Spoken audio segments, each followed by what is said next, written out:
প্রচুর রিউমার শোনা যাচ্ছিল যে Bruno Fernandes, the player from Portugal who is actually the captain of Man U, সে হয়তো ছেড়ে দেবে at the end of the season. But news source কিন্তু সব সময় ঠিক বলে না।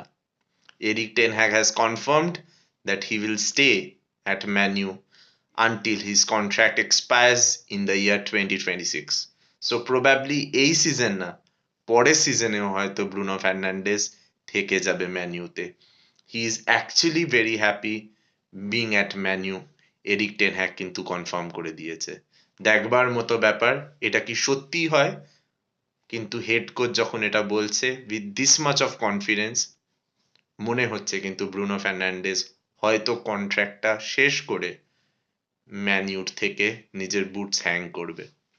উই জাস্ট হোপ যে আগামী দুটো সিজন যেটা ম্যান ইউর আসছে, ব্রুনো ফার্নান্ডেস কিন্তু অসাধারণ যাতে পারফর্ম করে।